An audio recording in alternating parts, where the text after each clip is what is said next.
បាទផ្សាយផ្ទាល់ពីរដ្ឋធានី Washington ខ្ញុំបាទជួនច័ន្ទបុតស៊ូមជម្រាបសួរលោកអ្នកនាងកញ្ញានិងប្រិយមិត្តអ្នកស្ដាប់ទាំងអស់ជាទីមេត្រី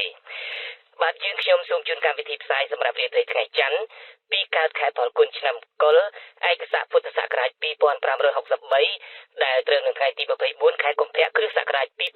2020បាទជាដំបូងនេះសូមអញ្ជើញលោកអ្នកនាងស្ដាប់ព័ត៌មានប្រចាំថ្ងៃដែលមានមេត្តាដូចតទៅលោកហ៊ុនសែននៅតែទាមទារឲ្យឯកអគ្គរដ្ឋទូតម៉ាឡេស៊ីបំភ្លឺរឿងស្ត្រីជនជាតិអាមេរិកម្នាក់ដែលម៉ារីលីស៊ីរកឃើញថាមានជំងឺផ្លូវដង្ហើមអ្នកវិភាគថារបបក្រុងភ្នំពេញនឹងមិនជោគជ័យលើនយោបាយដោះទាល់ក្រោយពីបាត់បង់ EPA និងផលប៉ះពាល់ពីជំងឺ COVID-19 ឡើយរដ្ឋាភិបាលឲ្យបាការយកពន្ធពីសន្តាគារនិងរងចាំរយៈពេលខ្លីដើម្បីដោះស្រាយផលប៉ះពាល់សេដ្ឋកិច្ចបណ្ដាលមកពីជំងឺ COVID-19 និង EPA រួមនឹងព័ត៌មានមួយចំនួនទៀតបាទជាបន្តទៅទៀតនេះខ្ញុំបាទជួនចាត់បុតស៊ូមជូនព័ត៌មានទាំងនេះពិស្ដាបាទប្រជាពលរដ្ឋ10គ្រួសារនៅភូមិកោះគោស្ថិតក្នុងខេត្តកណ្ដាលបន្តទាមទារឲ្យអាជ្ញាធរជួយផ្ដល់ដំណោះស្រាយបន្ទាប់ពីផ្ទះរបស់ពួកគាត់បាក់ធ្លាក់ចូលទឹកទន្លេដែលពួកគាត់អះអាងថាបណ្ដាលមកពីការបូមខ្សាច់នៅតំបន់នោះចំណែកអភិបាលខេត្តកណ្ដាលសន្យាថានឹងខិតខំពិនិត្យលទ្ធភាពដើម្បីបន្តដោះស្រាយជូនពួកគាត់ពីរដ្ឋធានី Washington លោកហេងរស្មីមានសេចក្តីរាយការណ៍អំពីរឿងនេះពលរដ្ឋចំនួន10គ្រួសារដែលរស់នៅភូមិកោះគោសង្កាត់ប្រកាសខ្ពស់ក្រុងតាខ្មៅខេត្តកណ្ដាលអូនតែប្រាប់អាស៊ីសេរីថាពួកគាត់ពុំទាន់មានកន្លែងដែលត្រូវទៅនៅនោះទេបន្ទាប់ពីដីនិងផ្ទះរបស់ពួកគាត់បាក់ធ្លាក់ចូលក្នុងទឹកទន្លេកាលពីថ្ងៃទី22កុម្ភៈពលរដ្ឋរងគ្រោះម្នាក់លោកស្រីស៊ីមុនឡៃសៀងប្រាប់ថាពួកគាត់កំពុងបោះតង់ស្នាក់នៅលើដីតូចមួយដែលខាងក្រៅជាប់នឹងមាត់ច្រាំងទន្លេចំណែកខាងមុខជាប់ជាមួយនឹងផ្លូវជាតិលេខ 21A ដែលធ្វើឲ្យពួកគាត់ប្រឈមជាមួយនឹងការបាក់ធ្លាក់ចូលទន្លេនិងប្រឈមជាមួយនឹងគ្រោះថ្នាក់ចរាចរណ៍លោកស្រីអះអាងថាពួកគាត់បង្ខំចិត្តរស់នៅបឋមប្រឋាននិងលំបាកបែបនេះដោយសារតែពួកគាត់ពុំមានលទ្ធភាពទិញដីនិងផ្ទះសម្រាប់រស់នៅកន្លែងផ្សេងទៀតនោះទេព្រោះពួកគាត់សុទ្ធតែជាអ្នកដែលមានជីវភាពក្រីក្រពលរដ្ឋរូបនេះសម្ដែងការសោកស្ដាយដែលផ្ទះរបស់លោកស្រីខំប្រឹងរកលុយសាងសង់អស់ជាង$4,000ក៏ប៉ុន្តែត្រូវបានបាក់ធ្លាក់ចូលទឹកទន្លេទាំងស្រុង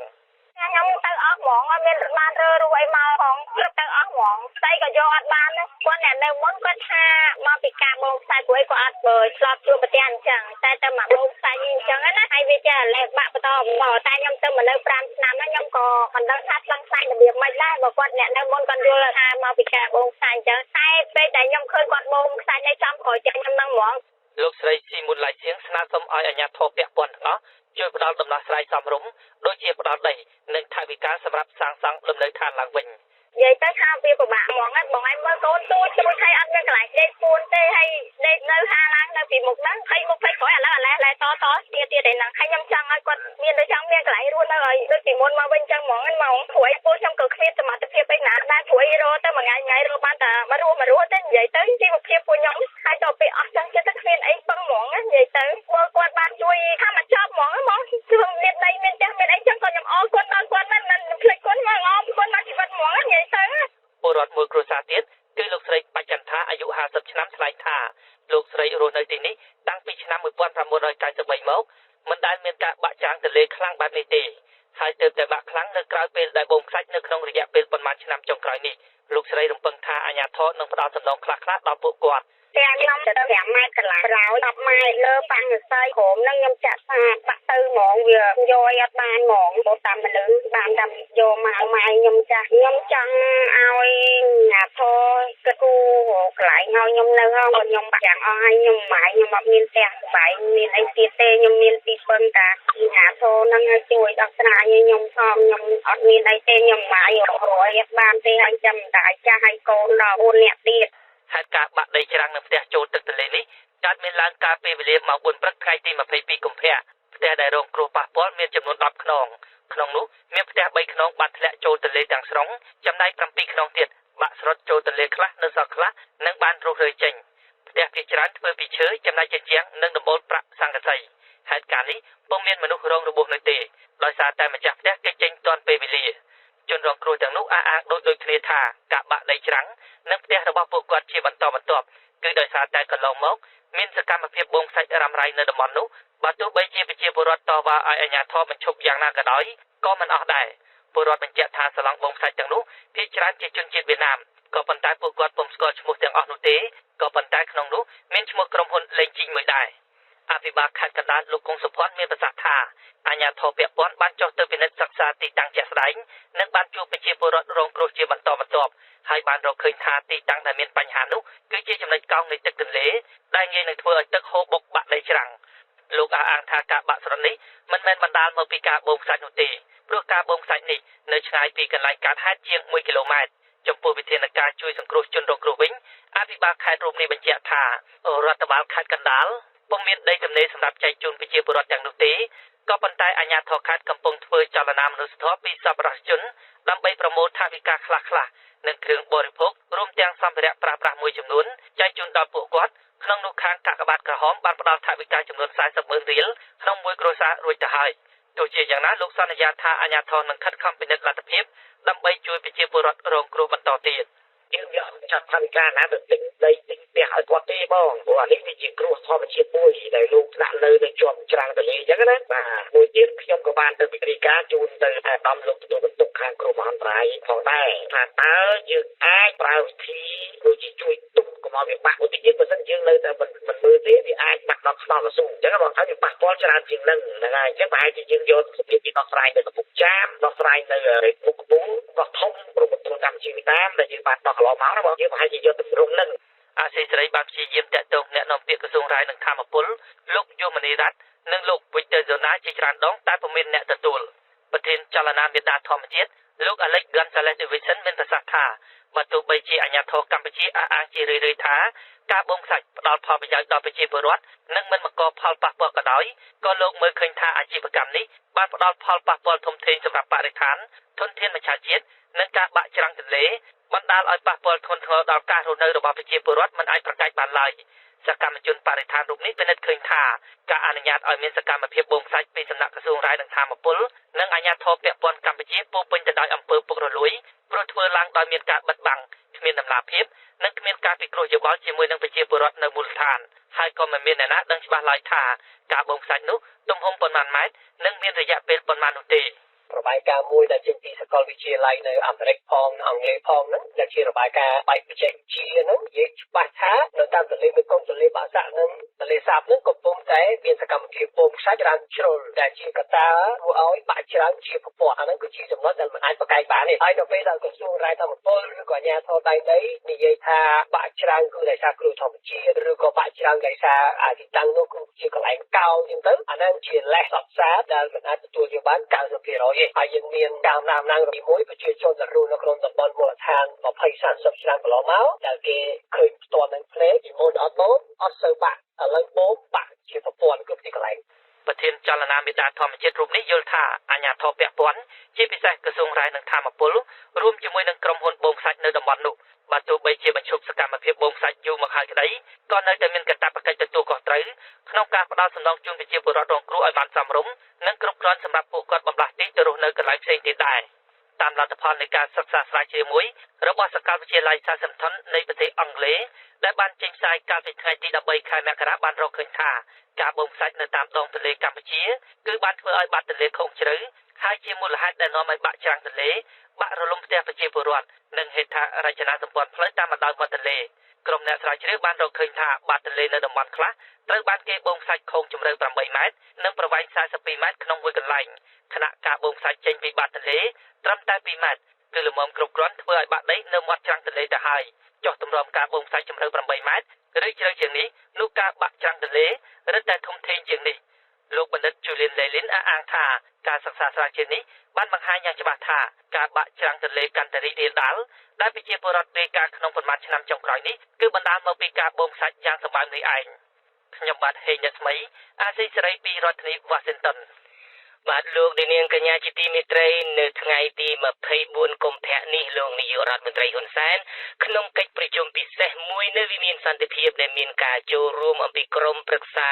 ាពិគ្រោះយោបល់របស់លោកផងលោកបានសម្រេចចិត្តមុនតុលាការថាលោកនឹងមិនរាថយឡើយក្នុងការកាត់ក្តីលោកកឹមសុខាដែលលោកសម្រេចថាជាជនក្បត់ជាតិនោះទន្ទឹមនឹងនោះលោកក៏បានដាក់វិធានការមួយចំនួនដើម្បីទប់ទល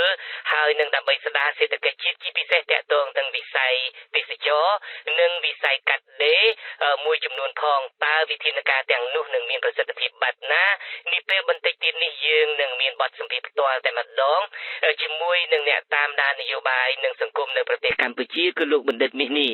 ហើយនៅក្នុងកិច្ចប្រជុំព្រឹកមិញនេះដែរលោកនាយករដ្ឋមន្ត្រីហ៊ុនសែនក៏បានរិះគន់លោកបណ្ឌិតមាសនេះមួយចំនួនផងដែរហើយខ្ញុំបាទក៏នឹងសាកសួរលោកបណ្ឌិតមាសនេះចង់បានទស្សនៈយោបល់របស់លោកជុំវិញការប្រកាសរបស់លោកនាយករដ្ឋមន្ត្រីហ៊ុនសែននេះបាទដោយលោកនាងបានជ្រាបហើយរដ្ឋាភិបាលភ្នំពេញបានសម្រេចផ្អាកការយកពន្ធអាជីវកម្មលើសន្តាគារផ្ទះសំណាក់រយៈពេល4ខែនិងមិនយកពន្ធចំពោះរោងចក្រដែលរងផលប៉ះពាល់ពីការខ្វះវត្ថុធាតុដើមនិងបញ្ហា EBA ពី6ខែទៅ1ឆ្នាំបាទទន្ទឹមនឹងនោះកម្មកររោងចក្រនឹងទទួលបានប្រាក់ឈ្នួល 60% រយៈពេល6ខែខណៈអ្នកជំនាញថាវិធានការទាំងនេះធ្វើឲ្យបាត់ប្រយោជន៍ជាតិនិងមិនមាននិរន្តរភាពយូរអង្វែងបាទពីរដ្ឋធានី Washington អ្នកស្រីសុជីវីមានសេចក្តីរាយការណ៍អំពីរឿងនេះលោកហ៊ុនសែនថាវិធានការទាំងនេះដើម្បីជួយទប់ទល់នឹងការវិវត្តសេដ្ឋកិច្ចកម្ពុជាដែលរងការប៉ះពាល់ពីវិបត្តិជំងឺផ្លូវដង្ហើមថ្មី COVID-19 ខណៈប្រទេសនៅក្នុងពិភពលោកផ្សេងទៀតក៏ជួបប្រទះវិបត្តិភ្ញៀវទេសចរធ្លាក់ចុះដូចគ្នាលោកហ៊ុនសែនថ្លែងនៅក្នុងសន្និសីទកាសែតនៅទីស្តីការគណៈរដ្ឋមន្ត្រីនៅព្រឹកថ្ងៃទី24ខែកុម្ភៈដោយអះអាងថាភ្ញៀវទេសចរបានធ្លាក់ចុះយ៉ាងគំហុកនៅក្នុងខែកុម្ភៈគឺចុះជាងពាក់កណ្ដាលក្នុងនោះភ្ញៀវទេសចរចិនបានធ្លាក់ចុះស្ទើរ 100% ហើយខេត្តសៀមរាបបានរងផលប៉ះពាល់ខ្លាំងជាងគេលោកហ៊ុនសែនថាដើម្បីទប់ស្កាត់បញ្ហានេះរដ្ឋាភិបាលសម្រេចថានឹងបញ្ចេញកញ្ចប់ថវិកាជាតិជួយដល់សហគ្រាសធុនតូចនិងមធ្យមក្នុងវិស័យទេសចរដែលក្នុងនោះសន្តាគារនិងផ្ទះសំណាក់នឹងត្រូវផ្អាកយកពន្ធ4ខែគិតចាប់ពីខែកុម្ភៈដល់ខែឧសភា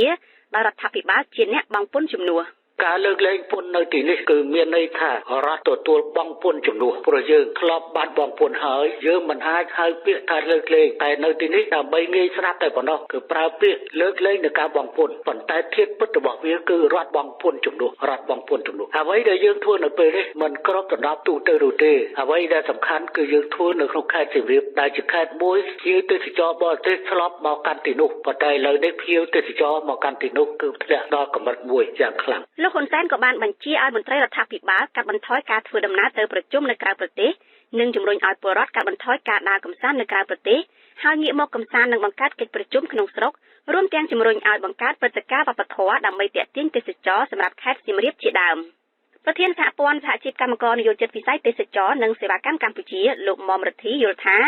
ការជួយទ្រទ្រង់អ្នកវិនិយោគសន្តាគារនិងផ្ទះសំណាក់កុំឲ្យខ្សែធនដើម្បីរក្សាការងារដល់កម្មករនៅក្នុងវិស័យទេសចរគឺជាការប្រសើរប៉ុន្តែយុទ្ធសាស្ត្រនេះគ្មាននិរន្តរភាពហើយបាត់បង់ប្រយោជន៍ជាតិលោកថាការបញ្ចេញថវិកាជាតិជួយបង់ពន្ធចំនួនសន្តាគារផ្ទះសំណាក់នេះប្រើបានតែរយៈពេលខ្លីនិងជួយបានតែមួយផ្នែកតូចសម្រាប់វិស័យទេសចរអ្នកជំនាញទេសចររូបនេះថាដើម្បីជួយដល់កម្មករនិងវិស័យទេសចររដ្ឋាភិបាលគួរគិតគូរពីវិធីសាស្ត្រកែលម្អកំសោយនៅក្នុងវិស័យទេសចរបង្កើនការផ្សព្វផ្សាយដែលមានប្រសិទ្ធភាពនិងចរចាយក EBA 20% មកវិញទើបជាការប្រសើរដល់វិស័យនេះលោកមុំរទ្ធីយល់ថាការជំរុញឲ្យភ្ញៀវទេសចរជាតិងាកមកកម្សាន្តនៅក្នុងស្រុកវិញនឹងពិបាកធ្វើបានហើយអាចជួយដល់វិស័យទេសចរបានតិចតួចប៉ុណ្ណោះលោកថាអ្វីដែលសំខាន់គឺភ្ញៀវទេសចរអន្តរជាតិដែលនាំលុយច្រើនមកចាយនៅកម្ពុជាអញ្ចឹងយុទ្ធសាស្ត្របែបហ្នឹងយើងក៏បានមកគ្រាខ្លីទេយើងក៏អាចយកទៅប្រើរយៈពេលវែងបានទេហើយរយៈពេលហ្នឹងក៏ជួយបានផ្នែកតូចខ្លះទេមិនអាចជួយបានទាំងស្រុងទេអញ្ចឹងណាអញ្ចឹងសំណួរសួរថាផុត4ខែហ្នឹងតើពួកគាត់នឹងធ្វើអីពួកគាត់រួមបន្តយ៉ាងម៉េចទៅម្ដងហ្នឹងក្រៅពីវិស័យទេសចរដែលរងការប៉ះពាល់ដោយសារតែជំងឺ COVID-19 លោកហ៊ុនសែនអះអាងថាវិស័យកាត់ដេរក៏រងផលប៉ះពាល់ដែរដោយសារតែការមិនអាចនាំចូលវត្ថុធាតុដើមបាននិងការដកហូតប្រព័ន្ធអនុគ្រោះពន្ធ EBA 20% ដែលមានតម្លៃជាង$100 លានអាមេរិកលោកហ៊ុនសែនថាវិស័យនេះរដ្ឋាភិបាលនឹងបញ្ចេញកញ្ចប់ថវិកាជាតិជួយដល់ភាគីពាក់ព័ន្ធដែរ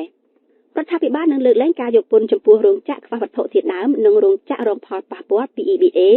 ចំនួនពី6ខែទៅ1ឆ្នាំហើយម្ចាស់រោងចក្រនឹងលើកលែងការបង់ប្រាក់ចូលបេឡាជាតិរបបសន្តិសុខសង្គមក្នុងអំឡុងពេលរោងចក្រព្យួរអាជីវកម្មប៉ុន្តែម្ចាស់រោងចក្រមានកាតព្វកិច្ចបង់ប្រាក់ឈ្នួលឲ្យកម្មករ 40% នៃប្រាក់ឈ្នួលគោលអបបរមារយៈពេល6ខែឯរដ្ឋាភិបាលនឹងបន្ថែម 20% ទៀតដែលធ្វើឲ្យកម្មកររងការព្យួរការងារនោះទទួលបានប្រាក់ឈ្នួលប្រហែល$120អាមេរិករយៈពេល6ខែដើម្បីទទួលការបណ្ដុះបណ្ដាលវិជ្ជាជីវៈបន្ថែមនៅក្នុងពេលរកការងារថ្មីលោកហ៊ុនសែនអះអាងថារដ្ឋាភិបាលលោកបានត្រៀមទប់ទល់នឹងការដកប្រព័ន្ធអនុគ្រោះពន្ធ EBA ដល់ទៅ 100% កុំថាឡើយត្រឹម 20% ក៏ប៉ុន្តែលោកបានបង្ហាប់ឲ្យកម្មករដែលរងការព្យួរការងារនោះឲ្យត្រៀមរកការងារថ្មីធ្វើនៅក្រៅវិស័យកាត់ដេរ ប៉ុន្តែក្នុងរយៈពេល6ខែនេះក្មួយត្រូវទទួលបាននៅការបណ្ដុះបណ្ដាលរយៈពេល4ខែដោយទទួលបានបៀវត្ស$120ឯ2ខែផ្សេងទៀតស្មើនឹង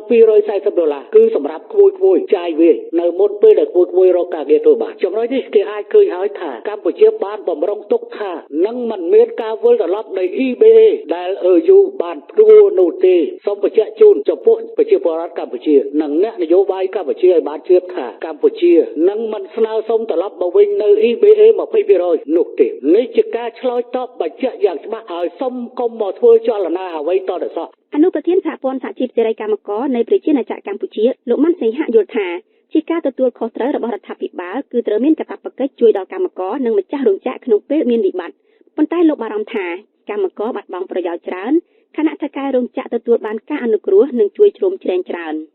លោកថាបានបសសជាប្រយោជន៍សង្គមរបស់កម្មករនិងបាត់បង់សុពលភាពនៅពេលផ្អាកការបង់វិភាគទានរយៈពេល6ខែចំណែកការចូលរួមជួយរបស់រដ្ឋាភិបាលត្រឹម 20% សម្រាប់ប្រាក់ឈ្នួលនៅមានកម្រិតតិចតួចដែលធ្វើឲ្យជីវភាពកម្មករស្ថិតនៅក្នុងស្ថានភាពលំបាកខណៈកម្មករច្រើនលើសលប់ជាប់កុនជំពាក់ប្រាក់ធនាគារគ្រប់គ្នាលោកម៉ាន់សេងហយល់ថាវិធានការជួយរបស់រដ្ឋាភិបាលនេះមិនអាចមាននិរន្តរភាពទេខណៈគ្មានភាពច្បាស់លាស់ថាវិស័យការងារនឹងអាចវិលមកដូចដើមវិញនៅពេលណានោះលោកជំរុញរដ្ឋាភិបាលជួយបន្ថែមប្រាក់ឈ្នួលដល់កម្មករឲ្យបានច្រើនជាងនេះទៀតយ៉ាងហោចណាស់ដល់កម្រិតគៀកនឹងប្រាក់ឈ្នួលគោលទើបអាចធ្វើឲ្យកម្មករទប់ទល់ជីវភាពរយៈពេលព្យួរការងារនោះបានស្នើទៅរដ្ឋាភិបាលជួយពិនិត្យឡើងវិញទាក់ទងទៅរឿងការដែលផ្ដល់ប្រាក់ខែ 60% ទៅឲ្យបងប្អូនកម្មករនិយោជិតនោះខ្ញុំថាគួរតែផ្ដល់ច្រើនជាងនឹងទៅទៀតពីព្រោះឃើញថាក្រុមហ៊ុនផ្ដល់ 40% អាចទៅរដ្ឋាភិបាលត្រូវជួយផ្ដល់ 40% ដូចគ្នាទៅពីព្រោះបងប្អូនកម្មករនឹងជួបបញ្ហាទាក់ទងនឹងរឿងបំណុលបាទទោះបីជាលោកហ៊ុនសែនចេញមុខប្រកាសបញ្ចេញកញ្ចប់ថវិកាជាតិជួយដល់វិស័យទេសចរណ៍និងវិស័យកាត់ដេរដោយសារវិបត្តិជំងឺ COVID-19 និង EBA តែក្រសួងជំនាញទាំងពីរនៅមិនទាន់បង្ហាញរបាយការណ៍ថាសហគ្រាសនៅក្នុងវិស័យទេសចរណ៍សហគ្រាសនៅក្នុងវិស័យកាត់ដេរនិងកម្មករចំនួនប៉ុន្មានកំពុងរងផលប៉ះពាល់ទេមកដល់ពេលនេះយ៉ាងហោចណាស់ក៏មានសន្តាគារធំចំនួន2គឺសន្តាគារ The Great Duke អតីតសន្តាគារ Intercon នៅរាជធានីភ្នំពេញនិងសន្តាគារអប្សរាអង្គរនៅក្នុងខេត្តសៀមរាបបានបិទទ្វារដោយសារតែខ្សែធននិងជួសជុលថ្មីក្រសួងទេសចរណ៍អះអាងថា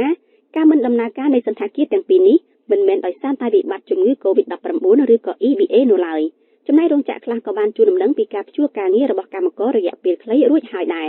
តែទាំងកម្មករសហជីពនិងសមាគមរោងចក្រកាត់ដេរនៅកម្ពុជាសុទ្ធតែបារម្ភថាការដកប្រព័ន្ធអនុគ្រោះពន្ធ EBA 20% នឹងបណ្ដាលឲ្យកម្មកររាប់ម៉ឺននាក់បាត់បង់ការងារគ្រប់ភាគីសុទ្ធតែសំណូមពរដល់រដ្ឋាភិបាលកម្ពុជានិងគណៈកម្មការអឺរ៉ុបឲ្យពិចារណាក្នុងការស្ដារប្រព័ន្ធអនុគ្រោះពន្ធ EBA ឲ្យបានទាំងស្រុងមកកម្ពុជាវិញដើម្បីលើកស្ទួយជីវភាពពលរដ្ឋខ្មែរឲ្យចាកផុតពីភាពក្រីក្រប៉ុន្តែសម្រាប់មេដឹកនាំរបបក្រុងភ្នំពេញព្រមមានឲ្យបញ្ឈប់ធ្វើចលនាទាមទារនេះចា៎នេះខ្ញុំសុជីវីអាស៊ីសេរីរាយការណ៍ប្រធានាធិបតី Washington បាទលោកនាងកញ្ញាជាទីមេត្រីនៅព្រឹកមិញនេះលោកនាយករដ្ឋមន្ត្រីហ៊ុនសែននៅវិមានសន្តិភាពលោកបានឡើងថ្លែងសារអស់រយៈពេលជិត5ម៉ោងហើយនៅក្នុងសារនយោបាយដ៏វែងដែលលោកថ្លែងតែឯងនោះលោកបានបញ្ចេញសូរស័ព្ទជាច្រើនហើយជាពិសេសលោកបាននិយាយជំនួសមុខតុលាការថាលោកនឹងបន្តកាត់ក្តីរឿងរ៉ាវលោកកឹមសុខាដែលលោកសម្រេចមុនតុលាការថាជាជនក្បត់ជាតិនោះយ៉ាងទេថ្ងៃនេះជូនសារជាក់លាក់ច្បាស់លាស់ថាកម្ពុជាមិនថយក្រោយលើការកាត់ក្តីចំពោះជនក្បត់ជាតិឬអ្នកដែលទទួលនៅតន្តកម្មទេអ្នកឯងត្រូវតែច្បាស់អ្វីដែលអ្នកឯងបានធ្វើអ្នកឯងត្រូវចាំអ្នកឯងយកថ្ងៃទី20បាទក្រៅតែអំពីនិយាយប៉ះពាល់ដល់ស្ថានភាពនយោបាយជាពិសេសការចងកំហឹងហើយនឹងបន្តកាត់ក្តីលោកកឹមសុខាដែលលោកហ៊ុនសែនចោទថាជាជនក្បត់ជាតិមុនការសម្រេចក្តីពីតុលាការនោះលោកក៏បាននិយាយរិះគន់ដល់អ្នក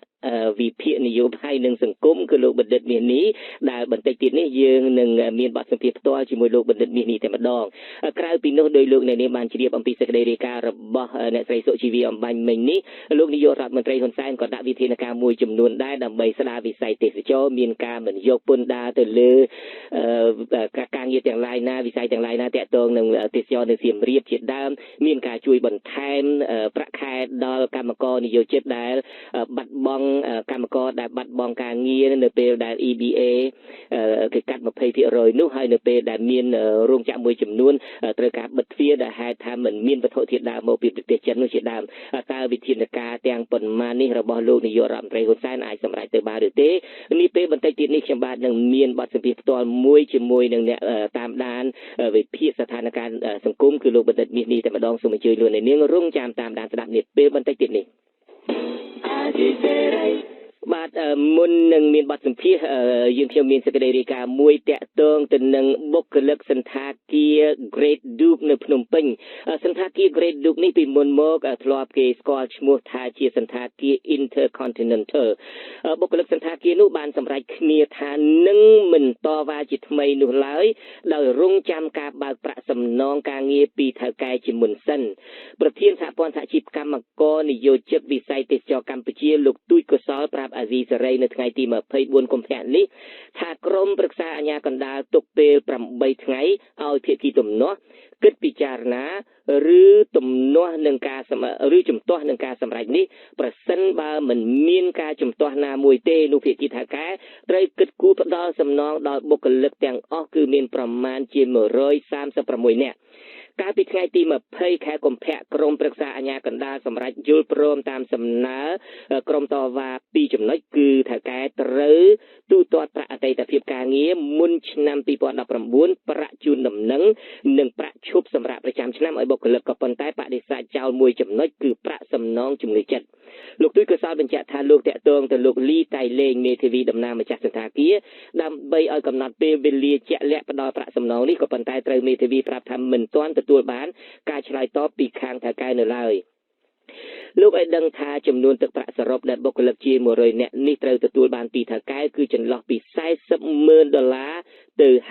$50,000បុគ្គលិកទាំងអស់ប្រកាន់ជំហរថាបើថៅកែនៅតែមិនព្រមសងប្រាក់សំណងការងារឲ្យពួកគេតាមការសម្រេចរបស់ក្រមប្រឹក្សាអាជ្ញាកណ្ដាលនោះទេពួកគេនឹងប្រមូលផ្ដុំគ្នាធ្វើកតកម្មមុខសន្តាគារជាថ្មីឡើងវិញបាទលោកនាងជាទីមេត្រីជាបន្តទៅទៀតនេះខ្ញុំបាទនឹងមានបទសម្ភាសន៍ផ្ទាល់មួយជាមួយលោកបណ្ឌិតមាសនេះអ្នកតាមដាននិងអ្នកវិភាគស្ថានភាពសង្គមនៅប្រទេសកម្ពុជាយើងភ្ជាប់លោកបណ្ឌិតមាសនេះតាមប្រព័ន្ធវីដេអូ Skype បាទខ្ញុំបាទសូមជម្រាបសួរលោកបណ្ឌិតបាទសូមជម្រាបសួរលោកចិនច័ន្ទបុត្របាទលោកបណ្ឌិតយប់មិញនេះខ្ញុំនៅព្យាយាមស្ដាប់ប្រសាសន៍លោកនាយករដ្ឋមន្ត្រីហ៊ុនសែនដែលជួបប្រជុំគ្នានៅវិមានសន្តិភាពរយៈពេល5ម៉ោងនោះស្ដាប់ដល់ម៉ោង1ភ្លឺហើយនៅកិច្ចប្រជុំនោះគឺមានការចូលរួមពីក្រមប្រឹក្សាផ្ដាល់យោបល់អីផងឃើញមានវត្តមានអាដាមពេជ្រស្រស់អាដាមអីនឹងច្រើនណាស់អធិកធម៌ណាស់នៅព្រឹកមិញនេះនៅវិមានសន្តិភាពនេះហើយឈ្មោះលោកបណ្ឌិតមាសនេះនឹងក៏ត្រូវលោកនាយករដ្ឋមន្ត្រីហ៊ុនសែនលើកម្ដងជា2ដងដែរនៅក្នុងកិច្ចប្រជុំនោះលោកបណ្ឌិតបានឮឈ្មោះលោកចេញពីមាត់របស់លោកនាយករដ្ឋមន្ត្រីហ៊ុនសែនដែរទេបាទខ្ញុំបានឮខ្ញុំបានស្ដាប់នៅសារនឹងទាំងស្រុងផងដែរបាទពីទឹកមកខ្ញុំបាននៅស្រុកខ្មែរយើងបាទលោកបណ្ឌិតមានប្រតិកម្មតបបែបណាដែរជាពិសេសនៅពេលដែលលោកនាយករដ្ឋមន្ត្រីហ៊ុនសែនហៅឈ្មោះលោកចំហើយថាលោកវិភាគនេះមិនមែនជាមើលទៅដូចជាមិនមែនខ្មែរទេដូចជាស្អីហ្នឹងតើលោកបណ្ឌិតយកសម្ដីរបស់លោកនាយករដ្ឋមន្ត្រីហ៊ុនសែនមកពិចារណាហើយលោកមានការឆ្លើយតបវិញបែបណាដែរសូមអញ្ជើញបាទសម្រាប់ខ្ញុំមើលទៅអ្វីដែលជាប្រសាសន៍របស់សម្ដេចនាយកការវិព្រឹកមិញហ្នឹងវាមិនមែនជាសារគម្រាមអីទេគ្រាន់ជាសារហៅថាការរិះគន់បាទគ្រាន់ថាការរិះគន់នឹងមានសភាពធ្ងន់តែប៉ុណ្្នឹងបាទហើយនេះអានេះរឿងទី1ហើយសម្រាប់ខ្ញុំយើងជាអ្នកវិភាគមែនទេទៅគឺយើងបានត្រូវគេហ្វឹកវើយើងហ្នឹងក៏ឲ្យត្រៀមលក្ខណៈក្នុងការទទួលយកនៅរាល់ការរិះគន់ទាំងឡាយបាទនេះបើប្រៀបធៀបអានេះបើសំបីតែសម្ដេចនាយកក៏មានគេរិះគន់គាត់ច្រើនហើយខ្ញុំក៏មានការរិះគន់ច្រើនគាត់ថាការរិះគន់ហ្នឹងវាបានត្រូវផ្សព្វផ្សាយលើពីពេញប្រព័ន្ធផ្សព្វផ្សាយបាទដូច្នេះរឿងនេះខ្ញុំក៏ចាត់ទុកថាវាជាការរិះគន់ទៅលើអ្វីដែលខ្ញុំបានធ្វើការវិភាគកន្លងមកបាទហើយខ្ញុំក៏ទទួលថាការវិភាគវាមានត្រូវមានខុសដូចខ្ញុំបានជម្រាបរាល់ដងហើយខ្ញុំត្រៀមលក្ខណៈក្នុងការទទួលយកនៅស្អីដែលខ្ញុំគិតថាអ្នកដទៃយល់ខុសពីខ្ញុំអានឹងវាជារឿងធម្មតាបាទហើយទី2ទៀតខ្ញុំលើកពាក្យថាខ្ញុំជាអាយ៉ងបរទេស ដល់ត្រឹមហ្នឹងខ្ញុំនឹកឃើញកាលពីខ្ញុំនៅក្មេងៗពីអាយ៉ងហ្នឹងគេបានយកទៅគូនៅក្នុងរូបគេរូបតុក្កតាណាដែលមានមនុស្សដើរពីមុខហើយមានអ្នកដាក់ចងខ្សែហើយញាក់ពីខាងក្រោយដូចយើងល្ខោនខោអញ្ចឹងបានន័យថាឲ្យអ្នកខាងមុខលោតអាហ្នឹងបើយើងនិយាយអំពីអត្តន័យនៃពាក្យអាយ៉ងអាហ្នឹងវាតតែមានអ្នកណាមួយពីក្រោយខ្នងហើយខ្ញុំធ្វើការតាមខ្សែញាក់របស់គេបានន័យថាខ្ញុំធ្វើការតាមអ្វីដែលគេប្រាប់ខ្ញុំហើយដើម្បីប្រយោជន៍របស់គេផងហើយប្រយោជន៍របស់ខ្ញុំផងបានដូច្នេះបើនិយាយពីអាយ៉ងនៅក្នុងលក្ខខណ្ឌរបស់ខ្ញុំនេះគឺទី1ខ្ញុំមិនបានបម្រើប្រយោជន៍ឲ្យគណៈបកណាទេហើយទី2ខ្ញុំក៏មិនមែនជាបុគ្គលិករបស់សហគមន៍អឺរ៉ុបហើយខ្ញុំក៏មិនបានស៊ីប្រាក់ខែបរទេសណាមួយដែរគឺសប្តាហ៍ថ្ងៃខ្ញុំរស់តាមសមាជិករបស់ខ្ញុំរកបានប៉ុណ្ណាហូបប៉ុណ្ណឹងសូម្បីសប្តាហ៍ថ្ងៃក៏ខ្ញុំមិនទាន់បានធ្វើផ្ទះនៅស្រួលបួលឡើងវិញផងបាទចឹងដូចគ្នារឿងអាយ៉ងនេះខ្ញុំមែនតើខ្ញុំសូមបំភ្លឺថាខ្ញុំមិនបានធ្វើការឲ្យអ្នកណានៅពីក្រោយខ្នងខ្ញុំទេបាទអរគុណលោកបណ្ឌិតនេះដែលបានលើកពីអាយ៉ងនេះតាមពិតអាយ៉ងនេះបើសិនជានៅល្ខោនខ្មែរយើងមិនមែនល្ខោនខោលទេគឺល្ខោនសមោលដែលគេមានស្បែកទេបាទល្ខោនសមោលបាទលោកបណ្ឌិតអ្វីដែលលោកនាយករដ្ឋមន្ត្រីហ៊ុនសែនខឹងនឹងលោកហើយចោទប្រកាន់ទៅលើការវិភាគរបស់លោកនឹងបើសិនជាលោកស្មានវិញគាត់ខឹងទៅលើការវិភាគចំណុចណាហើយមកដល់ពេលនេះលោកបណ្ឌិតគិតថាការវិភាគនឹងនៅតែត្រូវដែរទេបើតាមទស្សនៈផ្ទាល់របស់លោកបណ្ឌិត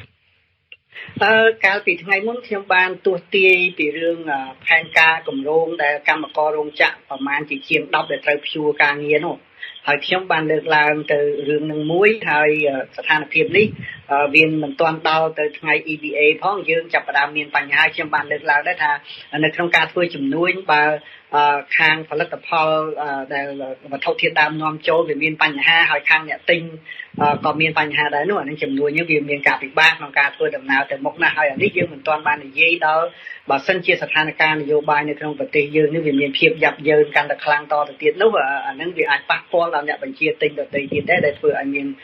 ការពិបាកហើយខ្ញុំគិតថាចំណុចមួយដែលខ្ញុំបានលើកឡើងហើយខ្ញុំគិតថាវាជាចំណុចរសើបហ្នឹងគឺខ្ញុំបានចោទជាសំណួរមួយថានៅពេលដែលយើងតើពេលដែលចិនបញ្ជាឲ្យរដ្ឋាភិបាលកម្ពុជាកុំអោនក្បាលជាមួយសហគមន៍អឺរ៉ុបតើអានឹងវាអាចជាការជៀសជ្រែកកិច្ចការផ្ទៃក្នុងរបស់ខ្មែរឬអត់អានឹងទី1ហើយទី2ទៀតនៅពេលដែលបើសិនជាកម្ពុជាងាកចេញពីសហគមន៍អឺរ៉ុបប៉ុន្តែយើងដើរចូលមកក្នុងកដាប់ដៃរបស់ចិនដដែលនោះតើវាមានន័យថាម៉េចដែរហើយតើកម្ពុជានឹងអាចរក្សានៅអធិបតេយ្យភាពរបស់ខ្លួនជាមួយនឹងចិនបានទេបើសិនបើចិនមានឥទ្ធិពលទាំងនយោបាយទាំងសេដ្ឋកិច្ចហើយថ្ងៃក្រោយអាចនឹងคล้ายទៅជាតំបន់ភូមិសាស្ត្រនយោបាយអីទៀតដែលដោយមហាអំណាចគេចោទប្រកាន់នោះតើកម្ពុជានឹង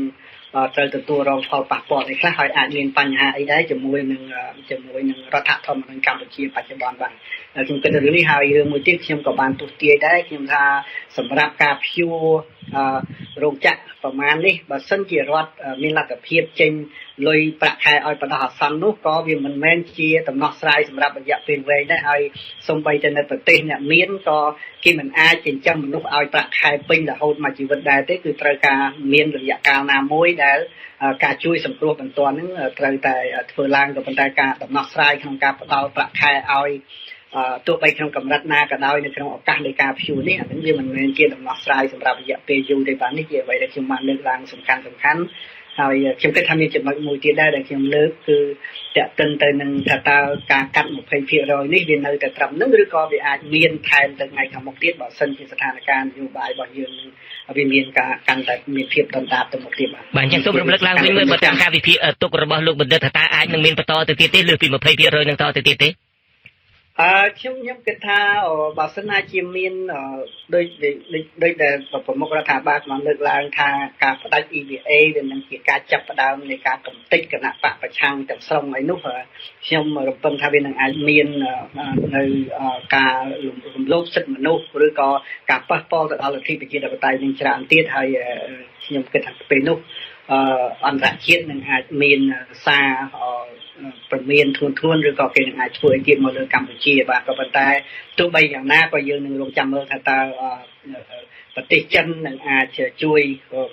សង្គ្រោះកម្ពុជាបានប៉ុណ្ណានោះអានឹងវាជារឿងដែលយើងកំពុងតែរងចាំមើលតទៅទៀតបាទតកតងនឹងរឿងប្រទេសចិននេះលោកនាយករដ្ឋមន្ត្រីហ៊ុនសែនក៏បានប្រកាសដែរថានៅពេលដែលលោកទៅធ្វើទស្សនកិច្ចនៅប្រទេសកូរ៉េហើយចេញពីកូរ៉េលោកទៅគួរសមលោកប្រធានាធិបតីនៃប្រទេសចិននឹងលោកបានស្នើដល់ប្រទេសចិននឹងឲ្យជួយប្រទេសកម្ពុជានឹងរហូតដល់ទៅ3ចំណុចហើយលោកមានសង្ឃឹមថាប្រទេសចិននឹងអាចជួយស្ដារប្រទេសកម្ពុជាបានតើលោកបណ្ឌិតមាសនេះឥឡូវខ្ញុំសូមឲ្យលោកវិភាគទៀតហើយតើប្រទេសចិនដែលស្ថិតនៅក្នុងបរិបទបែបនេះស្ថិតនៅក្នុងស្ថានភាពដែលមានកូវីដ ដែលមានស្ថានភាពវឹកវរបែបនេះខ្លួនឯងតើអាចនឹងជួយស្ដារប្រទេសកម្ពុជាបានដែរទេតាមសំណើរបស់លោកនាយករដ្ឋមន្ត្រីហ៊ុនសែនបានដែរទេបើសិនជាយើងមើលទៅក្នុងការសាកល្បងរបស់ចិននៅមុនពេលដែលមានការរីករាលដាលនៃជំងឺឆ្លងពិសេសគឺការសាកល្បងនៃការវិនិយោគទុនរបស់ចិនសន្ធឹកសន្ធាប់ដែលយើងឃើញនៅទីក្រុងកំពង់សោមទាំងនៅភ្នំពេញនេះយើងឃើញថាការវិនិយោគទុនហ្នឹងគឺហាក់ដូចជាមិនទាន់បានជួយត្រៀមកម្ពុជាក្នុងការទទួលរងផលប៉ះពាល់ពី EVA នៅឡើយទេបាទដោយសារតែក្នុងកលៈទេសៈនោះគឺចិនគេបាននាំចូលមកនៅទាំងទាំងការវិនិយោគទុនខ្នាតតូចទាំងខ្នាតធំហ្នឹងគឺមកទាំងអស់បានន័យថាមកទាំងព្រមតែម្ដងមានទាំងកម្មករចិនហ្នឹងក៏មកជាមួយអ្នករកស៊ីតាក់ស៊ីចិននេះក៏មកជាមួយដូច្នេះពេលនោះគឺយើងឃើញថាវិធានការមួយនោះហាក់ដូចជាមិនទាន់បានទទួលជោគជ័យសម្រាប់ទទួលយកនៅកម្មករខ្មែរនឹងច្រើនសន្ធឹកសន្ធាប់នៅឡើយទេបាទសូមកាត់ប្រសាសន៍លោកបណ្ឌិតនេះបន្តិចវិធានការ3ដែលលោកនាយករដ្ឋមន្ត្រីហ៊ុនសែនសូមឲ្យចិនជួយហ្នឹងគឺថាទី1បន្តលើកទឹកចិត្តអ្នកវិនិយោគទុនចិនដែលកំពុងរកស៊ីនៅកម្ពុជានឹងឲ្យបន្តទៅទៀតហើយបើតាមលោកបណ្ឌិតវិភាគមិញហ្នឹងថាបើទុកតែពួកចិននឹងនៅបន្តក៏ដោយចុះក៏មិនបានចំណេញដល់សេដ្ឋកិច្ចកម្ពុជាប្រមាណដែរដោយលោកបណ្ឌិតមានប្រសាសន៍ហ្នឹងថាមកហ្នឹងមកទាំងដុលតែម្ដងមកទាំងកម្មករមកទាំងអ្នកបើកតាក់ស៊ីមកទាំងអ្នករកស៊ីរេស្តូរ៉ង់អីជាដើមអាហ្នឹងជាចំណុចទី1ចំណុចទី2ដែលលោកនាយករដ្ឋមន្ត្រីហ៊ុនសែនស្នើចិនហ្នឹងគឺថាបន្តជំរុញឲ្យអ្នកវិនិយោគចិនហ្នឹងកាន់តែមកបន្ថែមទៀតលោកបណ្ឌិតចំណុចទី2ថាឲ្យចិនមកកាន់តែបន្ថែមទៀតហ្នឹងបើសិនជាទី1ហ្នឹងអ្នកដែលកំពុងតែវិនិយោគហ្នឹងមិនបានផលទៅហើយហ្នឹងអ្នកដែលមកបន្ថែមទៀតហ្នឹងតើបានប្រយោជន៍ដែរទេចេះបើយើងមើលអំពីនយោបាយចិនបូក1នយោបាយថៃបូក1ហើយនយោបាយវៀតណាមបូក1ដែលថាជា policy +1 China +1 Vietnam +1 Thailand +1 នេះយើងឃើញថាកន្លងហើយហ្នឹង+1ហ្នឹងគឺមិនសូវជាបានជួយឲ្យសេដ្ឋកិច្ចមិនបានជួយដូចថាយើងវិស័យពង្រីកនៅការងារក្នុងស្រុកនឹងបានកើនឡើងប្រមាណទេបាទដោយសារតែនៅពេលដែលមានការនាំចូលនៅសម្ភារៈនៅអីពីខាងក្រៅទាំងថៃទាំងវៀតណាមទាំងចិនហ្នឹងគឺបានធ្វើឲ្យការផលិតរបស់យើងមធ្យោបាយផលិតក្នុងស្រុកហ្នឹងអត់សូវបានងើបរួចអំពីការហូរចូលនៅសន្ធឹកសន្ធាប់ពីតំណែងពីខាងក្រៅទេបាទនេះមួយដែលយើងមានការព្រួយបារម្ភនៅពេលដែលកម្ពុជានឹងត្រូវបានចុះកិច្ចព្រមព្រៀងទីផ្សារសេរីជាមួយនឹងចិននៅក្នុងពេលខាងមុខនោះថាតើកម្ពុជានឹងអាចទប់ទល់ខ្លួនឯងប៉ុណ្ណាដើម្បីពង្រឹងសមត្ថភាពក្នុងនាមជាអ្នកម្ចាស់ស្រុកជាអ្នកផលិតបានទេបើសិនជាមានថាការហូរចូលនៅតំណែងសន្ធឹកសន្ធាប់ពីប្រទេសចិនឬក៏ប្រទេសជិតខាងដែលយើងឃើញថាមានច្រើនស្រាប់រួចមកហើយបាទនេះជារឿងមួយហើយយើងដឹងថានៅក្នុងវិស័យអាសជីវកម្មខ្នាតតូចខ្នាតមធ្យមនេះគឺកម្ពុជាយើងនៅទាបមែនទែនហើយបើសិនជាមានការហូរចូលពីក្រៅមកតាមរយៈការបើកទីផ្សារសេរីទៀតនោះវានឹងអាចនឹងធ្វើឲ្យសមត្ថភាពរបស់កម្ពុជានៅក្នុងការផលិតដោយខ្លួនឯងហ្នឹងគឺអាចនឹងត្រូវបាត់ទៀតហើយយើងឃើញថាសូម្បីតែវិស័យកសិកម្មក៏យើងឃើញថាហាក់ដូចជាមានការពិបាកនៅក្នុងការធ្វើដំណើរទៅមុខឥឡូវហ្នឹងគឺទីផ្សារស្ទើរតែគ្រប់រឿងទាំងអស់ហ្នឹងគឺអត់មានបានលក់ចេញទៅណាទេគឺថាវាមានតម្លៃថោកទាំងស្រូវទាំងផ្លែឈើទាំងស្អីៗហ្នឹងគឺមានការពិបាកបាទនេះគឺជាបាទនឹងតាមពិតលោកបណ្ឌិតនេះបានឆ្លើយរួចហើយចំណុចទី3លោកហ៊ុនសែនស្នើចិនឲ្យជួយនឹងគឺថាឲ្យចិននឹងបើកទីផ្សារឲ្យកាន់តែទូលាយសម្រាប់ទំនិញរបស់កម្ពុជាប៉ុន្តែលោកបណ្ឌិតមានប្រសាសន៍ឲ្យថាតាមពិតនឹងអាសហគ្រាសធុនតូចនឹងមធ្យមអីនឹងមិនជាដំណើរការបានល្អទេមិនមានជាផលិតផលអីលក់ទៅចេញទេក្រៅតែពីយកមកវិញជាការជាក់លាក់មកវិញតើអាចនឹងមានទំនិញអីយកទៅលក់នៅប្រទេសចិនមានតុល្យភាពក្នុងការនាំចេញនាំចូលទេឬមួយក៏នាំចូលមកច្រើនជាងនាំចេញទៅវិញចំណុចទី3ដែលលោកនាយករដ្ឋមន្ត្រីហ៊ុនសែនថាស្នើឲ្យបើកទីផ្សារកាន់តែទូលាយនឹងសម្រាប់ទំនិញកម្ពុជានឹងឬមួយក៏បើកឲ្យទូលាយសម្រាប់តែទំនិញចិនចូលកម្ពុជាទេបើតាមលោកពិចារណាមើលទៅ បាទនេះបើយើងមិនទាន់រាប់បញ្ចូលប្រទេសចិនទេបើយើងមើលទៅវៀតណាមហើយនិងថៃបច្ចុប្បន្នគឺថៃហើយនិងវៀតណាមគេនាំចូលមកប្រទេសយើងក្នុងទឹកប្រាក់មិនតិចជាងពី4000ទៅ5000លានដុល្លារក្នុងមួយឆ្នាំទេប៉ុន្តែយើងហាក់ដូចជាអត់ទាន់ឡើងរួច500លានទេសម្រាប់នាំចេញទៅថៃឬក៏នាំចេញទៅវៀតណាមបាទដូច្នេះនៅពេលដែលយើងមិនទាន់ទាំងដោះស្រាយនៅតុល្យភាពពាណិជ្ជកម្មជាមួយប្រទេសជិតខាងផងហើយនៅពេលខាងមុខបើសិនជាមានទំនិញពីប្រទេសចិនមកទៀតអានឹងវាចំណោទនឹងមានសួរកាន់តែសំខាន់ទៀតថាតើកម្ពុជានឹងអាចមានអីសម្រាប់នាំចេញទៅប្រទេសចិនបាទបើខ្ញុំនៅចាំនៅក្នុងប្រហែលជា10ឆ្នាំមុនប្រទេសថៃបានសាក់លបងឲ្យប្រទេសចិនគឺពិសេសខេត្តខ្វាងជូមួយរបស់ចិនហ្នឹងគឺនាំខ្ញីចូលមកប្រទេសថៃហ្នឹងគឺខេត្តតែមួយផងគឺកសិករថៃបានតវ៉ាដោយសារតែខ្ញីហ្នឹងវាមកកប់ទីផ្សារថៃធ្វើឲ្យកសិករថៃហ្នឹងវាស្លាប់ដោយសារតែលក់ខ្ញីខ្លួនឯងអត់ចេញអញ្ចឹងថៃក៏សម្រេចបិទមិនឲ្យនាំចូលមកទៀតបាទហើយខ្ញុំព្រួយបារម្ភថាគីឡូទីផ្សារសេរីនេះវាបើកឲ្យផលិតផលចិនហ្នឹងផលិតផលដែលខ្មែរយើងផលិតហ្នឹងវានឹងអាចមកច្រើនព្រោះឥឡូវនេះយើងឃើញថាសូម្បីតែមានខ្ទឹមមានខ្ញីមានអីនេះចាប់ផ្ដើមមានមកពីនាំពីចិនមកបដាលហើយនៅក្នុងអំឡុងមុនពេលមានជំងឺឆ្លងនឹងកើតឡើងហើយពិសេសគឺទំនិញភាគច្រើននៅកំពង់សោមហ្នឹងទាំងទំនិញហូបទាំងបន្លែហ្នឹងច្រើនតែនាំផ្ទាល់ពីចិនមកតែម្ដងបាទដូច្នេះបើទីផ្សារសេរីគឺវានឹងអាចមានមកច្រើនថែមទៀតបាទហើយនៅពេលដែលយើងក៏កំពុងតែត្រូវបានហូរកប់ដោយផលិតផលទំនិញពីប្រទេសថៃនិងប្រទេសវៀតណាមផងដែរបាទនេះជាការមើលឃើញបាទជារដ្ឋាភិបាលគាត់មានវិធានការអីផ្សេងហើយមើលឃើញខុសពីខ្ញុំអានេះជារឿងមួយទៀតបាទចំណុចមួយទៀតដែលលោកនាយករដ្ឋមន្ត្រីបានចាត់វិធានការហ្នឹងគឺថាក្នុងការដែលជួយផ្ដល់ប្រាក់ខែដល់កម្មករកម្មការិនីដែលអាចនឹងបាត់បង់ការងារឬមួយអាចនឹងព្យួរការងារលោកបន្ថែម$120ហ្នឹងក្នុងរយៈពេល6ខែហ្នឹងលោកបណ្ឌិតមាសនេះបានវិភាគរួចទៅហើយថាវាមិនមាននិរន្តរភាពទេដូច្នេះខ្ញុំបាទនឹងមិនសួរតាក់ទងនឹងចំណុចនឹងទេក៏ប៉ុន្តែតាក់ទងនឹងរឿងគោលនយោបាយរបស់លោកដើម្បីជួយស្ដារវិស័យទេសចរនេះវិញលោកហ៊ុនសែនក៏បានលើកថានឹងសម្រេចផ្អាកយកពន្ធអាជីវកម្មលើសន្តាគារផ្ទះសំណាក់រយៈពេល4ខែជាដើមនឹងការដែលមិនយកពន្ធនឹងឲ្យលោកសម្រេចថាស្នើសុំឲ្យអ្នកទេសចរខ្មែរនាំគ្នាទៅទស្សនាអង្គរនឹងឲ្យបានច្រើនកិច្ចប្រជុំគណៈរដ្ឋមន្ត្រីថ្ងៃសុក្រនឹងក៏លោកថានឹងលើកទៅប្រជុំថ្ងៃណាមួយនឹងលើកទៅប្រជុំនៅសៀមរាបជាដើមតើវិធានការប្រមាណនឹងអាចជួយស្ដារវិស័យទេសចរនៅប្រទេសកម្ពុជាដែរការមិនយកពន្ធការនាំរដ្ឋមន្ត្រីអីនឹងលើកគ្នាទៅប្រជុំនៅសៀមរាបការដែលទាមទារអំពាវនាវឲ្យពលរដ្ឋខ្មែរនឹងនាំគ្នាទៅទស្សនាប្រាសាទអង្គរនឹងធ្វើឲ្យវិស័យនឹងកើនឡើងបានទេក្នុងការដែលផ្អែកទៅលើអ្នកក្នុងស្រុកផ្អែកទៅលើរដ្ឋមន្ត្រីឲ្យនាំគ្នាទៅប្រជុំអីនៅសៀមរាបនឹងលោកបណ្ឌិតបាទខ្ញុំមែនតើទៅកាលពីអាទិត្យប្រហែល 4-5 ថ្ងៃមុននេះខ្ញុំបានធ្វើដំណើរទៅទីក្រុងសៀមរាបម្ដងទៀតដែរខ្ញុំបានលើសូរមួយចំនួនណាទាក់ទងវិស័យទេសចរហ្នឹងមែនតើវិស័យទេសចរនៅទីក្រុងសៀមរាបវាចាប់ធ្លាក់តាំងពីពេលដែលអាជ្ញាធរអប្សរាបានប្រកាសតម្លើងថ្លៃទេសចរនោះបាទពីពេលនោះគឺម្ចាស់សន្តាគារនិងម្ចាស់ផ្ទះសំណាក់ដែលខ្ញុំបានជួបគាត់និយាយថាចំនួនទេសចរនៅកន្លែងរបស់គាត់គឺថយចុះចាប់តាំងពីពេលដែលយើងតម្លើងថ្លៃខ្ញុំមិនចាំទេតម្លៃដូចជាឡើង60អីឬក៏ប្រហែលម្នាក់ណាខ្ញុំមិនបានសួរគាត់ទេប៉ុន្តែគឺគេសម្គាល់ឃើញថាចំនួនទេសចរហ្នឹងបានធ្លាក់តាំងពីពេលនោះមកហើយគេក៏បានដឹងដែរគឺថាអ្នកទេសចរដែលមកមើលទីក្រុងសៀមរាបហ្នឹងទៀតក៏គេបានប្រាប់គ្នាគេទៀតថាបញ្ហាឡើងថ្លៃនេះគឺជាបញ្ហាមួយសំខាន់ដែលធ្វើឲ្យទេសចរមួយចំនួនហ្នឹងគេហាក់ដូចជាមានការអន់ចិត្តហើយពង្រៀងនៅការដើរលេងទៅប្រទេសដទៃវិញបាទហើយក្រុមហ៊ុនអ្នកប្រទេសទេសចរនៅប្រទេសក្រៅហ្នឹងក៏គេបានយល់ឃើញដូចគ្នាដែរបាទនេះវាជារឿងដែលគាត់បានដឹងពីភ្ញៀវទេសចរដែលបានមកលេងបាទអានឹងរឿងទី1បាទហើយបើមកដល់ក្នុងកលៈទេសៈដែលមានជំងឺឆ្លងនេះ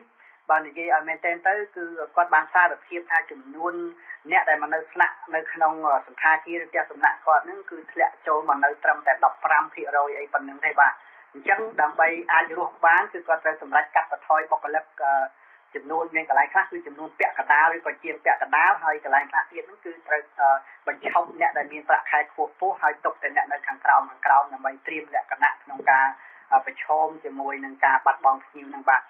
ក៏ប៉ុន្តែបើយើងមើលទៅវាអ្នកដែលប៉ះពាល់ហ្នឹងមិនមែនប៉ះពាល់តែអ្នកដែលម្ចាស់ផ្ទះសំណាក់ឬសន្តាគារទេបើយើងដឹងហើយថាសេវាកម្មទេសចរមានច្រើនណាស់ហើយពិសេសមនុស្ស រាប់ម៉ឺនអ្នករាប់នេះគេថាម៉ឺនអ្នកចាស់ដែលបានធ្វើដំណើរពីខេត្តបរទេសទៀតទៅរកស៊ីដូចជារត់ម៉ូតូឌុប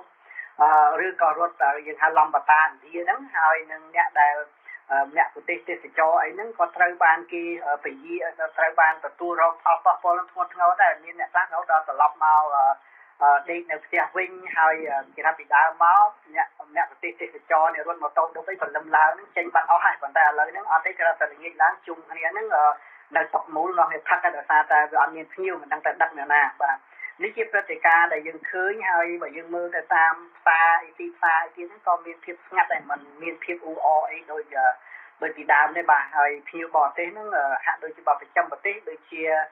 គាត់ថាមានកើនមកវិញខ្លះក៏ប៉ុន្តែក៏មិនច្រើនដែរបាទតិចតួចបាត់ឃើញបាទនេះជាស្ថានភាពពិតដែលខ្ញុំបានឃើញហើយខ្ញុំបានលើពីម្ចាស់ផ្ទះសំណាក់បានអញ្ចឹងបើសិនជាយើងមើលការកាត់បន្ថយពន្ធជួយទៅដល់ផ្ទះសំណាក់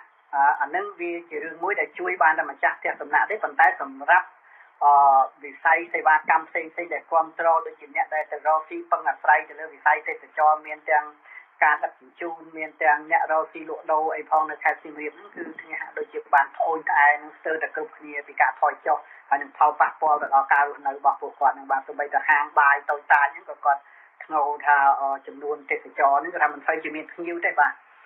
មកទស្សនានឹងបាទតើការអំពាវនាវរបស់លោកនាយករដ្ឋមន្ត្រីហ៊ុនសែនដល់ភ្ញៀវទេសចរជាជនជាតិកម្ពុជាទៅនឹងអាចជួយបានច្រើនដែរទេឬមួយប្រទេសភ្ញៀវទេសចរកម្ពុជានឹងក៏មិនសូវជាជួយផ្ដល់អីប្រមាណដែរទេទី1ភ្ញៀវទេសចរកម្ពុជាចូលអង្គរអត់ត្រូវបង់លុយទេដែលហេតុតែជាម្ចាស់អង្គរខ្លួនឯងដែរតើពួកគាត់អាចនឹងទៅស្នាក់នៅអូតែលអាចនឹងទៅជួយសេដ្ឋកិច្ចជួយជ្រោងអ្នកដែលម្ចាស់សន្តាគារម្ចាស់ផ្ទះសំណាក់នឹងបានដែរទេអានេះវាមនុស្សមែនទែនទៅមនុស្សដែលដើរលេងវាអាស្រ័យទៅលើសេដ្ឋកិច្ចដែរបើថាសេដ្ឋកិច្ចវាមានវាធូរធារអីទៅអានេះមនុស្សក៏ជាដើរលេងឆ្លងពីខេត្តមួយទៅខេត្តមួយដែរបាទប៉ុន្តែសម្រាប់សេដ្ឋកិច្ចកម្ពុជាបើយើងពឹងទៅលើភ្ញៀវក្នុងស្រុកនោះអានឹងវាបានដែរក៏ប៉ុន្តែវាមិនបានច្រើនដោយការពឹងទៅលើទេសចរពីបរទេសមកទេព្រោះខ្មែរយើងទៅក៏យើងមិនចាយលុយច្រើនប្រហែលដែរគឺណាទៅមកជើងមួយថ្ងៃពីរថ្ងៃអស់400-500អីហ្នឹងយើងអស់ហើយមកវិញយើងក៏1000អីអ្នកចាយធំណាគឺមិនដូចបរទេសដែលគេយកលុយរាប់ពាន់ដុល្លារឬដល់$10,000យកមកចាយម្ដងដែលវាបានប្រយោជន៍សម្រាប់មនុស្សទូទៅនៅក្នុងខេត្តសៀមរាបទាំងផ្ទះសំណាក់ទាំងសេវាកម្មផ្សេងផងដែរបាទហ្នឹងវាខុសគ្នាប៉ុណ្ណឹងតែបើសិនយើងគាត់អំពាវនាវឲ្យមនុស្សទៅឲ្យបានច្រើនអាហ្នឹងវាក៏មិនទាន់បានន័យថាវានឹងជួយលើកមុខមាត់ទេសចរនឹងឡើងវិញដែរបាទហើយខ្ញុំគិតថារដ្ឋាភិបាលក៏គួរពិចារណាឡើងវិញដែរពីការតម្លើងថ្លៃដល់ភ្ញៀវទេសចរបើប្រតិកម្មរបស់គេគឺមានដែរដែលខ្ញុំបានលឺណាបាទប៉ុន្តែថារដ្ឋាភិបាលធ្វើបានប៉ុណ្ណានឹងខ្ញុំមិនដឹងទេបាទឥឡូវយើងផ្លែអំពីរឿងសេដ្ឋកិច្ចរឿងទេសចររឿងបញ្ហានៅប្រទេសកម្ពុជាប៉ុណ្ណឹងសោះពីព្រោះខ្ញុំនឹងមានបញ្ហានយោបាយទៅជែកជាមួយលោកបណ្ឌិតក៏ប៉ុន្តែនៅក្នុងកម្មវិធីទូរទស្សន៍របស់អាស៊ីសេរីដែលនឹងចាប់ផ្ដើមក្រោយការផ្សាយវិទ្យុនេះយើងនឹងមានបទសម្ភាសន៍បន្តទៀតតាក់ទងទៅនឹងផលប៉ះពាល់សេដ្ឋកិច្ចតាក់ទងទៅនឹងថាតើគូស្ដារសេដ្ឋកិច្ចកម្ពុជាបែបណានៅពេលដែលកម្ពុជារងគ្រោះអំពីការបាត់បង់ប្រព័ន្ធអនុគ្រោះពន្ធ 20% ហើយនៅពេលដែលមានវិបត្តិថ្មីមួយទៀតគឺមានជំងឺ COVID-19 ឬមួយក៏កូវីដ -19 ថ្មីនេះឥឡូវនេះងាកមកបញ្ហានយោបាយវិញម្ដងក្នុងរយៈពេល5ម៉ោងដែលលោកនាយករដ្ឋមន្ត្រីហ៊ុនសែនមានប្រសាសន៍ព្រឹកមិញនៅវិមានសន្តិភាពនេះលោកក៏និយាយប៉ះពាល់ជំនួសមុខឲ្យតុលាការក្នុងការចងកំហឹងកាត់ទោសលោកកឹមសុខាដែលលោកនាយករដ្ឋមន្ត្រីហ៊ុនសែនចោទប្រកាន់មុនតុលាការឲ្យថាជាជនក្បត់ជាតិមុននឹងខ្ញុំចង់បានការផ្ដល់វត្តវិភាគរបស់លោកបណ្ឌិតសុំចាក់សម្លេងរបស់លោកហ៊ុនសែននិយាយតាក់ទងក្នុងរឿងនេះបន្តិចសិនបាទយ៉ាងទេថ្ងៃនេះជូនសារជាក់លាក់ច្បាស់លាស់ថាកម្ពុជាមិនថយក្រោយលើការកាត់ក្តីចំពោះជនក្បត់ជាតិឬអ្នកដែលទទួលនៅតន្តកម្មទេអ្នកឯងត្រូវតែច្បាស់អ្វីដែលអ្នកឯងបានធ្វើអ្នកឯងត្រូវចាំអ្នកឯងយកថ្ងៃទី29ខែធ្នូ2013គឺជាថ្ងៃប្រាច់ប្រត់ក្នុងការផ្ដួលរំលំបន្ទាប់ពីអ្នកឯងប្រាជ្ញាទៅលើរឿងនេះហើយហិង្សាបានកើតឡើងនៅផ្លូវវែងស្រេងចុងឆ្នាំ2013និងដើមឆ្នាំ2014មនុស្សប្រមាណនេះបានស្លាប់ទ្រព្យសម្បត្តិសាធារណៈនិងឯកជនតើអ្នកណាត្រូវសងអ្នកឯងត្រូវតែទទួលនៅតន្តកម្មបែបនេះគឺមិនអាចលើកលែងបានទេមិនអាចលើកលែងដូច្នេះប្រទេសនីតិរដ្ឋមួយនៅក្នុងក្របខ័ណ្ឌប្រជាធិបតេយ្យ យើងត្រូវមានការទទួលខុសត្រូវចំពោះមុខប្រជាជាតិរបស់យើងហើយនៅថ្ងៃនេះសង្ឃឹមថាបណ្ដាបកនយោបាយដែលនៅទីនេះក៏មានចិត្តគំនិតដូចខ្ញុំនេះដែរណាខ្ញុំជឿយ៉ាងដូចនេះបាទលោកបណ្ឌិតលឺហើយប្រទេសនីតិរដ្ឋប៉ុន្តែទន្ទឹមនឹងលោកលើកឡើងថាប្រទេសនីតិរដ្ឋលោកនាយករដ្ឋមន្ត្រីហ៊ុនសែនបានចោទលោកកឹមសុខាថាជាអ្នកទទួលខុសត្រូវអំពីរឿងមានការបាញ់សម្លាប់អ្នកបាតកោដែលជាកម្មកររោងចក្រទាមទារតម្លើងប្រាក់ខែនៅផ្លូវវែងស្រេងជាដើមហ្នឹងហើយលោកថាអ្នកឯងត្រូវតែទទួលទណ្ឌកម្មជាដើមចំពោះការមើលទៅហាក់ដូចជាចងកំហឹងដូចជាមុះមុតណាស់ក្នុងការដែលសងសឹកគណៈបកប្រឆាំងនេះតាមពិតនៅមានប្រសាសន៍លោកនាយករដ្ឋមន្ត្រីច្រើនទៀតនិយាយតាក់ទងដល់គណៈបកប្រឆាំងនេះថាខ្មោចងាប់ទៅហើយនឹងគឺថានឹងមិនអាចឲ្យរស់វិញជាដាច់ខាតអីជាដើមតើស្ថិតក្នុងស្ថានភាពបែបនេះតើវាអាចនឹងមានការសម្របសម្រួលនយោបាយឯណាមួយកើតទៅមុខទៅទៀតទេលោកបណ្ឌិតខ្ញុំនៅចាំបានថាកាលពីមុនពេលមានការសម្រេចចិត្តរបស់សហគមន៍អឺរ៉ុបទៅលើ EVA នេះគឺប្រមុខរដ្ឋាភិបាលបានប្រកាសរួចហើយថាការកាត់ EVA វាជាផ្នែកមួយដែលនឹងនាំទៅរកការកំទេចទាំងស្រុងទៅដល់រចនាសម្ព័ន្ធនយោបាយរបស់គណៈបកប្រឆាំងបាទទៅនេះមួយដែលខ្ញុំគិតថាអ្វីដែលជាការអាងរបស់រដ្ឋាភិបាលហ្នឹងហាក់ដូចជាបានបង្ហាញចេញមកវិញបដាក្រោយពីមានការសម្រេចចិត្ត 20% របស់សហគមន៍អឺរ៉ុបទៅលើ EVA នេះបាទអញ្ចឹងសម្រាប់អ្វីដែលជាវិធានការចេញមកនេះគឺវាមិនមានអីដែលជាការភ្ញាក់ផ្អើលសម្រាប់ខ្ញុំទេហើយបើយើងមើលអំពីករណីលោកកឹមសុខានេះខ្ញុំបានទស្សទាយពីមុនថារឿងករណីលោកកឹមសុខានេះមិនអាចចប់ឆាប់ទេគឺវាអាចពេញពេលរហូតទៅដល់ចិត្តទៅពេលបោះឆ្នោតនៅក្នុងឆ្នាំ2022ឬក៏2023ទៀតបាទហើយហេតុអីបានត្រូវការពជារហូតដល់ការបោះឆ្នោតគុំសង្កាត់2022ហើយនឹងបោះឆ្នោតសកល2023ហេតុអីបានត្រូវការពជារហូតដល់ពេលនោះលោកបណ្ឌិតខ្ញុំជាការមើលឃើញរបស់ខ្ញុំមើលឃើញខុសពីរដ្ឋាភិបាលដោយសារតែខ្ញុំបានធ្វើការផ្ដល់នៅអត្តន័យរវាងអ្នកទោសដែលមានហេតុតនកម្មដែលហៅអ្នកទោសដែលប្រព្រឹត្តខុសដោយផ្លូវច្បាប់ហើយនឹងដោយសារតែគេហៅថាអ្នកទោសនយោបាយបាទសម្រាប់ខ្ញុំឲ្យអត្តន័យទៅលើអ្នកទោសនយោបាយគឺជាទោសមួយដែលគេគ្រាន់តែយកមនុស្សនឹងមកបង្ខាំងទុកមិនឲ្យតែនឹងឯងចេញទៅមានជីវិតនយោបាយនៅខាងក្រៅបានហើយទោសនឹងគឺមិនមានការកំណត់នៅថ្ងៃឃុំឃាំងគេចង់ឃុំ10ឆ្នាំក៏បានដែរបាទដោយមិនបាច់មានការជំនុំជម្រះអីទេបាទដូច្នេះសម្រាប់ខ្ញុំមើលទស្សនវិជ្ជានៃករណីលោកកឹមសុខាហ្នឹងខ្ញុំខ្លួនឯងយល់ទេណាគឺវាជាករណីនយោបាយតាំងពីដើមទីមកបាទទាំងការចាប់ទាំងការអីហ្នឹងគឺខ្ញុំឃើញថាជាករណីនយោបាយទៅហើយសម្របសម្រួលជាមួយអ្នកនយោបាយអ្នកបច្ចេកទេសក៏ចូលរួមជួយជ្រោមជ្រែងជាការមើលឃើញរបស់ខ្ញុំទេហើយក៏តែតាមពិតលោកនាយករដ្ឋមន្ត្រីហ៊ុនសែននឹងក៏គាត់សារភាពដែរតាមប្រសាសន៍របស់លោកថាបើសិនជាសហភាពអឺរ៉ុបនឹងគឺថារដ្ឋបិទគាត់នឹងងាកមករដ្ឋបិទលោកកឹមសុខានេះវិញដូច្នេះលោកបានទទួលស្គាល់ហើយថានេះជាមិនមែនជាបញ្ហានីតិវិធីបញ្ហាច្បាប់ទេគឺជាបញ្ហានយោបាយឯកភាពខ្ញុំគៀបនេះវិញមិនមែនការនិយមច្បាប់ទេតាមពិតនឹងលោកនាយករដ្ឋមន្ត្រីហ៊ុនសែនហាក់ដូចជាសារភាពហើយតាបាទខ្ញុំសូមមិននិយាយឲ្យចំតែម្ដងទេសម្រាប់ខ្ញុំគឺខ្ញុំមើលឃើញតាំងពីដើមមកដែលវាជាករណីនយោបាយតាំងពីដើមទីមកបាទខ្ញុំយល់ឃើញខុសពីអ្នកដទៃដែលថានឹងវាជាបញ្ហាផ្លូវច្បាប់អីហ្នឹងខ្ញុំមិនយល់ស្របទេតាំងពីដើមមកបាទនេះមែនទេនេះជាយោបល់របស់ខ្ញុំណាតាមពិតលោកបណ្ឌិតយល់ស្របនឹងលោកនាយករដ្ឋមន្ត្រីហ៊ុនសែនដែរមិនគួរលោកនាយករដ្ឋមន្ត្រីហ៊ុនសែនខឹងលោកបណ្ឌិតសោះបាទខ្ញុំតាមពិតទៅគាត់អាចមានសិទ្ធិក្នុងការខឹងខ្ញុំប៉ុន្តែខ្ញុំមិនមានសិទ្ធិក្នុងការខឹងគាត់បានបាទបាទដូច្នេះបើសិនជាសាច់រឿងនៅបណ្ឌិតបមកសំណួររបស់ខ្ញុំវិញលោកបណ្ឌិតបកស្រាយថារឿងដែលជាបញ្ហានយោបាយនេះគឺថាគេចង់ទុកប្រមាណក៏បានដែរដូច្នេះសំណួររបស់ខ្ញុំបកក្រោយវិញហេតុអីបានទុកដល់22ឬឆ្នាំ2022ឬ2023ហេតុអីមិនមុននឹងហេតុអីមិនក្រោយនឹងតើជាការតាមដានមើលរបស់ខ្ញុំមើលអំពីប្រវត្តិនៃការភាពតាមតឹងផ្នែកនយោបាយគឺវាកើតឡើងតាំងពីថ្ងៃពេលដែលចាប់ដើមមានការប្រកួតប្រជែងគ្នារវាងការគ្រប់គ្រងដែលមានការច្រើនឡើងនៅគណៈបកប្រឆាំងនៅក្នុងឆ្នាំ2012និង2013បាទហើយពិសេសគឺសញ្ញាចុងក្រោយគឺនៅ2017ហ្នឹងឯងដែល បានបង្ហាញឲ្យឃើញលទ្ធផលនៃការបោះឆ្នោតបានបង្ហាញឲ្យឃើញថាគណៈបកកណ្ដាលអំណាចហ្នឹងបានបាត់បង់នៅរចនាសម្ព័ន្ធថ្នាក់មូលដ្ឋានរបស់ខ្លួនហ្នឹងស្ទើរតែពាក់កណ្ដាលបាទដូច្នេះនេះវាជាគេហៅជាសច្ចនាករមួយដែលបង្ហាញថាគណៈបកកណ្ដាលអំណាចត្រូវតែបដូរទិសដៅបដូរយុទ្ធសាស្ត្រក្នុងការធ្វើការដែលចេញជារូបរាងមកក្រោយមកក៏មានការរំលាយគណៈបកប្រឆាំងទាំងស្រុងបាទហើយអ្វីដែលជាទស្សនវិជ្ជាស្ដែងហ្នឹងគឺយើងឃើញថាមានការព្យាយាមច្រើនក្នុងការបំបាក់ឬបំបែកឬក៏បំផ្លាញរចនាសម្ព័ន្ធនយោបាយរបស់គណៈបកប្រឆាំងដែលយើងឃើញមានស្រាប់ហើយតាំងពីរឿងការតាមនៅតាមភូមិឃុំការហាម5មិនឲ្យប្រជុំរហូតដល់មានការចាប់ចងដាក់គុកហើយមានកលែងខ្លះហើយខ្លះក៏នៅក្រោមការតាមហើយខត់ខាំងនយោបាយរបស់គណៈបកកណ្ដាលប្រឆាំងនឹងមិនឲ្យធ្វើនយោបាយទាំងអស់នេះគឺសិតតែជាវិធានការរបស់គណៈបកកណ្ដាលរបស់រដ្ឋបាលក្នុងការធ្វើយ៉ាងណាដើម្បីកុំឲ្យកម្លាំងគណៈបកប្រឆាំងនឹងអាចវិលមកវិញបានបាទហើយជាទូទៅយើងឃើញថាការខំប្រឹងប្រែងនេះវាហាក់ដូចជាបានបំផ្លាញនៅក្បាលម៉ាស៊ីនរបស់គណៈបកប្រឆាំងក៏ប៉ុន្តែដូចជាមិនច្បាស់ថាតើពលឹងគណៈបកប្រឆាំងនឹងវាបានរលាយទៅតាមក្បាលម៉ាស៊ីនដែរឬក៏ពលឹងនឹងវានៅរឹងមាំហើយដែលខ្ញុំមិនហ៊ានធ្វើការអាង